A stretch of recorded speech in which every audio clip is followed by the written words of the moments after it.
찬송가 438장입니다. 내 영혼이 은총 입어 내 영혼이 은총 입어 중한 죄짐 벗고 보니 슬픔 많은 이 세상도 천국으로 하도다. 할렐루야 찬양하세. 내 모든 죄 사함 받고 주 예수와 동행하니 그 어디나 하늘나라. 주의 얼굴 뵙기 전에 멀리 뵈던 하늘나라. 내 마음속에 이뤄지니 날로 가깝도다. 할렐루야 찬양하세.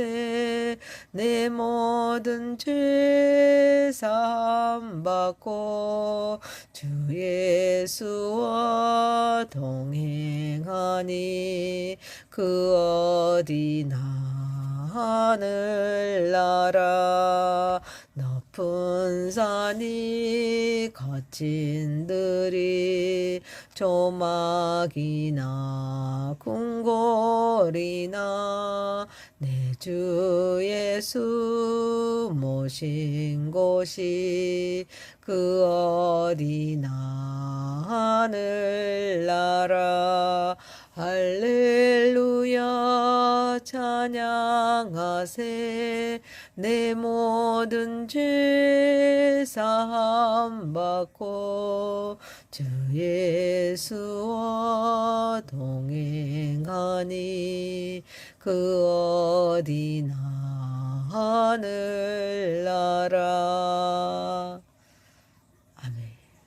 전능하사 천지를 만드신 하나님 아버지를 내가 믿사오며 그의 아들 우리 주 예수 그리스도를 믿사오니 이는 성령으로 잉태하사 동정녀 마리아에게 낳으시고 본디오 빌라도에게 고난을 받으사 십자가에 못 박혀 죽으시고 장사한 지 사흘 만에 죽은 자 가운데서 다시 살아나시며 하늘에 오르사 전능하신 하나님 우편에 앉아 계시다가 저리로서 산 자와 죽은 자를 심판하러 오시리라. 성령을 믿사오며 거룩한 공회와 성도가 서로 교통하는 것과 죄를 사하여 주시는 것과 몸이 다시 사는 것과 영원히 사는 것을 믿사옵나이다. 아멘.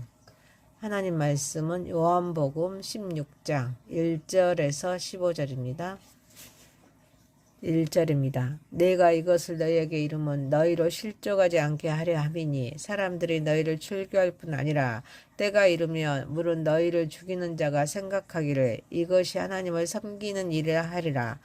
그들이 이런 일을 할 것은 아버지와 나를 알지 못함이라. 오직 너희에게 이 말을 한 것은 너희로 그때를 당하며 내가 너희에게 말한 이것을 기억나게 하려 함이요. 이 처음부터 이 말을 하지 아니한 것은 내가 너희와 함께 있었음이라. 지금 내가 나를 보내신 이에게로 가는데 너희 중에서 나더러 어디로 가는지 묻는 자가 없고 도리어 내가 이 말을 함으로 너희 마음에 근심이 가득하였도다. 그러나 내가 너희에게 실상을 말하노니 내가 떠나가는 것이 너희에게 유익이라. 내가 떠나가지 아니하면 보혜사가 너희에게로 오시지 아니할 것이요 가면 내가 그를 너희에게로 보내리니 그가 와서 죄에 대하여 의에 대하여 심판에 대하여 세상을 책망하시리라. 죄에 대하여라 함은 그들이 나를 믿지 아니함이요 의에 대하여라 함은 내가 아버지께로 가니 너희가 나를 다시 나를 보지 못하며 심판에 대하여라 함은 이 세상 임금이 심판을 받았음이라. 내가 아직도 너희에게 이를 것이 많으나 지금은 너희가 감당하지 못하리라. 그러나 진리의 성령이 오시며 그가 너희를 모든 진리 가운데로 인도하시리니 그가 스스로 말하지 않고 오직 들은 것을 말하며 장래 일을 너희에게 알리시리라. 그가 내 영광을 나타내리니 내 것을 가지고 너에게 알리시겠습니다. 무릇 아버지께 있는 것은 다 내 것이라. 그러므로 내가 말하기를 그가 내 것을 가지고 너에게 알리시리라 하였노라. 아멘. 전능하시고 거룩하신 하나님 아버지, 우리 예배를 받으시고 영광 받으시옵소서. 예수님의 이름으로 기도하옵나이다. 아멘. 요한복음 16장 1절에서 15절 말씀으로 부재 속에 드러나는 임재란 제목으로 은혜를 받고자 하겠습니다. 첫 번째입니다. 실족하지 않게 하려 함이니 1절에서 4절입니다. 구원을 완성하신 예수님은 제자들에게 장차 닥칠 핍박과 고난, 심지어 생명을 이어받는 상황까지도 미리 알리십니다. 그 목적은 분명합니다. 제자들이 그러한 환난 속에서도 실족하지 않게 하려 함입니다. 라고 요한복음 16장 1절에서 말씀하고 있습니다. 여기서 실족이란 단순한 낙심이 아닙니다. 믿음이 흔들리고 결국 무너지는 상태를 의미합니다. 또한 예수님은 핍박의 근원을 밝히십니다. 그것은 단순한 일적인 상황이 아닙니다. 하나님을 알지 못하는 무지에서 비롯됩니다. 그러므로 참된 신앙은 종교적인 열심이 아닙니다. 하나님과의 바른 관계에서 출발합니다. 예수님은 아버지와 자신을 알지 못하는 자들에 의해 제자들이 공격받게 될 것을 경고하십니다. 그때를 대비하여 이 말씀을 미리 주셨습니다. 요한복음 16장 2절에서 4절이었습니다. 구원을 완성하신 예수님은 제자들에게 고난을 숨기지 않으십니다. 오히려 고난을 예고하심으로써 신앙의 현실을 가르치십니다. 진정한 사랑은 어려운 현실을 감추지 않습니다. 오히려 그 현실을 직시하게 하면서 그 가운데에서도 무너지지 않도록 미리 준비시키십니다. 실제로 초대교회는 유대교 해당으로부터 점차 배척당했었습니다. 주님이 오신 후에 그 주후 80년에서 90년경에 암니아 회의를 통해서 기독교인들은 공식적으로 출교되었습니다. 이러한 역사적인 상황 속에서 기록된 요한복음은 당시 성도들에게 매우 실제적인 위로이자 경고였습니다. 핍박은 제자들의 존재 방식을 드러냅니다. 세상이 예수님을 알지 못했듯이 제자들도 알지 못한다고 요한복음 14장 17절에 말씀하고 있습니다. 따라서 제자들은 세상으로부터 오해와 배제를 경험하는 존재입니다. 그러나 동시에 그들은 예수님 안에서 참된 존재의 근거를 가진 자들입니다. 핍박은 그들의 정체성을 무너뜨리는 것이 아니라 오히려 그들이 누구에게 속한 존재인지를 더욱 분명하게 드러내고 있습니다. 사랑하는 성도 여러분, 고난은 예외가 아니라 정상입니다. 말씀은 위기의 순간에 능력이 됩니다. 참된 제자는 끝까지 남는 자입니다. 그러므로 우리는 미리 말씀으로 준비해야 합니다. 고난을 이상하게 여기지 말아야 합니다. 그리고 어떤 상황 속에서도 믿음을 끝까지 지켜 나아감으로 이 모든 것들을 하나님께 영광 올려드리는 저와 여러분이 되시기를 소망합니다. 두 번째입니다. 부재가 아닌 더 깊은 임재. 5절에서 7절입니다. 구원을 완성하신 예수님은 제자들에게 자신이 아버지께로 가신다는 사실을 말씀하십니다. 그러나 제자들은 그 의미를 묻기보다 오히려 그 떠나심으로 인해 마음의 근심이 가득합니다. 예수님과 함께 있던 시간이 너무도 실제적이었기에 그분의 부재는 곧 상실로 느껴졌기 때문입니다. 하지만 예수님은 분명히 말씀하십니다. 그 떠나심은 단순한 부재가 아니라 보혜사 성령의 임재를 위한 길이라는 것입니다. 곧 예수님의 물리적인 떠나심은 더 깊고 보편적인 임재, 곧 성령의 내주로 이어집니다. 이 말씀은 6월절 전날 밤 다락방에서 주어졌습니다. 제자들은 3년 동안 예수님과 함께하며 눈으로 보고 손으로 만지며 동행해 왔습니다. 그렇기에 그 물리적인 동행이 끊어진다는 것은 감당하기 어려운 상실이었습니다. 그러나 예수님의 떠나심은 결코 포기나 버림이 아닙니다. 이것은 성육신의 제한, 즉 한 몸과 한 장소에 머무시는 상태에서 성령을 통한 제한 없는 임재, 곧 모든 시간과 모든 장소에서 함께 하시는 임재로 전환입니다. 구원을 완성하신 예수님께서 육신으로 계실 때는 갈릴리에 계시며 예루살렘에 있는 제자들은 그분 곁을 있을 수 없었습니다. 그러나 성령이 오시면 모든 제자가 동시에 어디서든지 예수님의 임재를 경험할 수가 있습니다. 그러므로 부재처럼 보이는 이 사건은 사실 가장 깊은 임재의 시작입니다. 이와 함께 하나님 나라의 확장 방식도 변화됩니다. 하나님의 나라는 더 이상 특정 지역이나 옛적인 권력에 의해 제한되지 않습니다. 성령의 통치를 통해서 이루어지는 나라라고 로마서 14장 17절에 말씀해 주고 있습니다. 구원을 완성하신 예수님의 떠나심과 성령의 오심은 하나님의 나라가 이스라엘이라는 한 지역을 넘어선 세계로 확장되는 결정적인 전환점이 됩니다. 보혜사의 오심은 곧 하나님 나라의 세계적인 확장의 출발입니다. 예수님의 떠나심에는 분명한 목적이 있습니다. 더 좋은 것을 주시기 위함입니다. 제자들의 정체성도 변화됩니다. 더 이상 예수님을 따라다니는 자가 아니라 성령이 내주하시는 자로 살아가게 됩니다. 이것은 이전보다 훨씬 더 깊고 강력한 정체성입니다. 신앙의 여정 속에서 우리는 때때로 무언가를 잃은 것처럼 느끼는 순간을 맞이합니다. 그러나 하나님은 언제나 더 크고 깊은 목적을 향해 일하십니다. 예수님의 육신적 부재는 단순한 떨어짐이 아니라 더 깊고 능력 있는 임재로 전환입니다. 성령께서 오심으로 신자 개인의 내면과 공동체 안에 하나님의 임재와 능력이 더욱 풍성하게 부어집니다. 사랑하는 성도 여러분, 이 사건은 단순한 이별이 아닙니다. 영원한 동행의 시작이며 사명의 출발점이며 구속사의 완성과 하나님 나라의 확장의 중요한 전환점입니다. 그러므로 우리는 삶 속에서 어떤 상실을 경험할 때 그것을 단순한 잃어버림으로만 해석하지 말아야 합니다. 오히려 더 깊은 하나님의 임재로 나아가는 과정일 수 있다는 믿음을 가져야 될 줄 믿습니다. 상실 속에서도 하나님의 더 큰 계획을 신뢰하면서 성령의 임재를 의식하며 살아가는, 또 하나님께 영광 올려드리는 저와 여러분이 되시기를 소망합니다.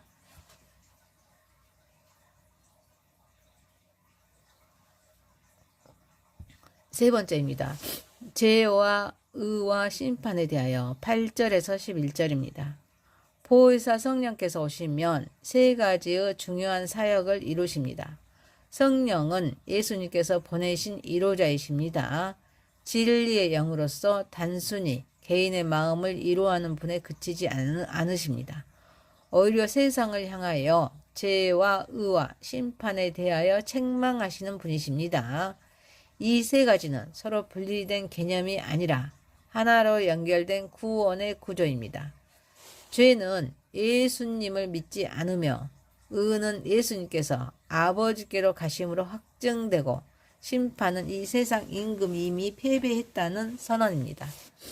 성령의 사역은 단순한 이론을 넘어서 세상이 가지고 있는 잘못된 가치관과 신앙관을 드러내고 바로잡는 적극적인 사역입니다. 세상은 죄를 단순한 도덕적인 결함으로, 의를 인간의 성취로, 심판을 막연한 미래의 두려움으로 이해합니다. 그러나 성령은 이 모든 개념을 예수 그리스도 중심으로 재정의하십니다. 죄는 도덕적인 문제가 아닙니다. 예수를 믿지 않는 불신의 문제로 드러나고, 의는 인간의 행위가 아니라 예수님의 십자가와 부활 그리고 승천을 통해 완성된 것으로 밝혀집니다. 심판은 단순한 미래의 사건이 아닙니다. 사탄이 이미 정죄된 지금의 현실로 선포됩니다. 이 세 가지 책망은 곧 구원론의 핵심 구조를 이룹니다. 죄에 대한 책망은 인간이 구원이 필요한 존재임을 깨닫게 하고, 의에 대한 책망은 예수님만이 그 구원의 근거이심을 선언합니다. 심판에 대한 책망은 사탄의 권세가 이미 무너졌음을 확증합니다. 성령의 책망 사역은 세상의 존재 방식을 근본적으로 뒤흔들립니다. 세상은 자신의 기준으로 죄와 의와 심판을 정의하지만 성령은 그것을 그리스도의 중심으로 다시 세우십니다. 이는 우리의 존재가 기초 자체가 예수 그리스도 안에서 새롭게 정의된다는 의미입니다. 이제 우리는 더 이상 세상의 기준으로 자신을 이해하는 존재가 아닙니다. 그리스도 안에서 새롭게 규정된 존재로 살아가게 됩니다. 그러므로 우리는 먼저 이 죄에서 용서받은 자임을 고백해야 합니다. 우리는 종종 자신의 의로움을 증명하려는 의욕에 빠지지만 성령은 우리의 의가 아니라 오직 예수님의 의가 우리의 근거임을 깨닫게 하십니다. 또한 사탄은 이미 심판받았습니다. 그러므로 믿는 자에게 심판은 더 이상 두려움의 대상이 아닙니다. 성령은 이 사실을 우리 마음에 확증하시면서 우리가 두려움이 아니라 사랑 안에서 담대하게 살아가도록 이끄십니다. 사랑하는 성도 여러분, 우리는 죄를 인정하고 그리스도의 의를 붙들면서 이미 시작된 승리를 믿고 살아가므로 이 모든 것들을 하나님께 영광 올려드리는 저와 여러분이 되시기를 소망합니다. 네 번째입니다. 진리의 성령 그리스도의 영광을 드러내시는 분. 12절에서 15절입니다. 구원을 완성하신 예수님은 제자들에게 아직도 하실 말씀이 많지만 그들이 지금은 그것을 감당하지 못한다고 말씀하십니다. 그러나 진리의 성령이 오시며 그분이 제자들을 모든 진리 가운데로 인도하실 것입니다. 성령은 스스로 말하지 않으시고 오직 들은 것을 말씀하시며 장래일까지 알리십니다. 또한 성령은 예수님의 영광을 나타내시는데 이는 예수님의 것을 가지고 제자들에게 알리시기 때문입니다. 아버지께 있는 모든 것들이 아들의 것이므로 성령은 그 아들의 것을 받아 제자들에게 전하십니다. 구원을 완성하신 예수님은 자신의 사역이 제자들의 현재 이해력에 의해 제한되어 있음을 인정하십니다. 그러나 성령이 오시며 그 한계를 넘어 점진적인 계시가 이루어집니다. 성령의 사역은 결코 독립적이거나 자기 중심적이지 않습니다. 오히려 철저히 그리스도의 중심적입니다. 성령은 자신을 드러내지 않고 아버지와 아들에게서 들은 것을 전하면서 궁극적으로 그리스도의 영광을 나타내십니다. 이는 삼위 하나님 사이의 완전한 일치와 조화를 보여줍니다.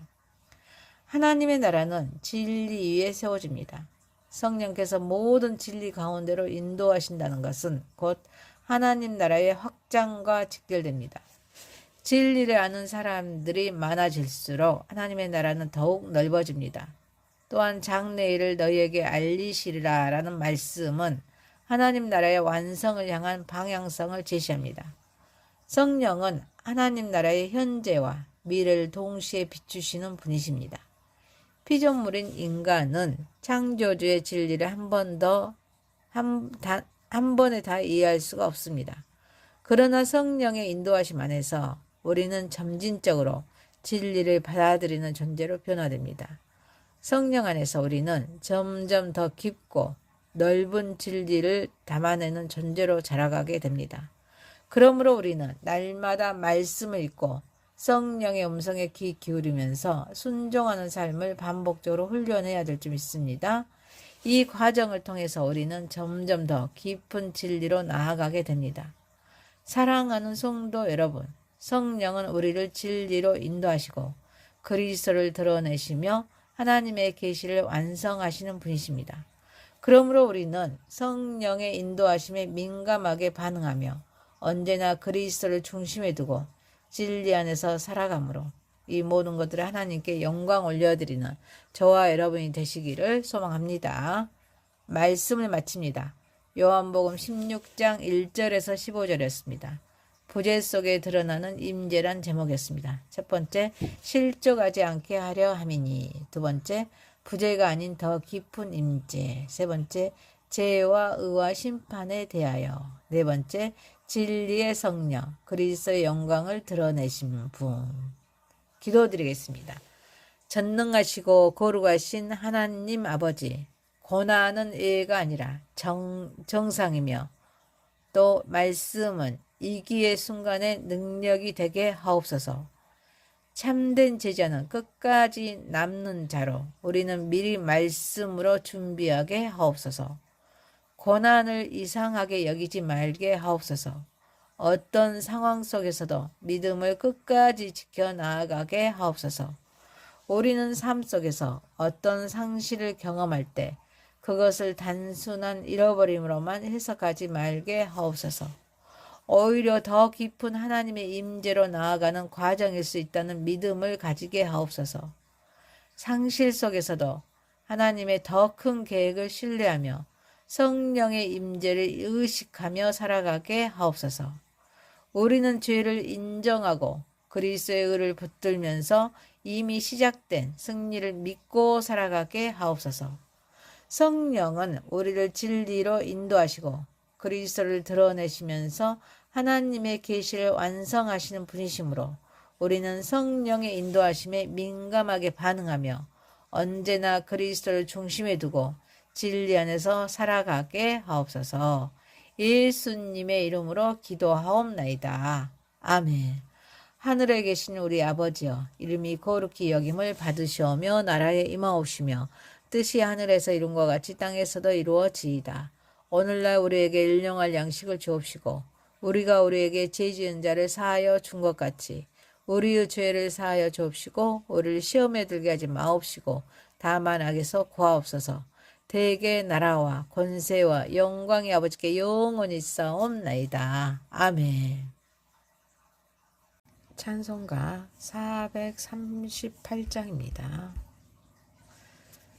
내 영혼이 은총 입어 내 영혼이 은총 입어 중한 죄짐 벗고 보니 슬픔 많은 이 세상도 천국으로 하도다. 할렐루야 찬양하세.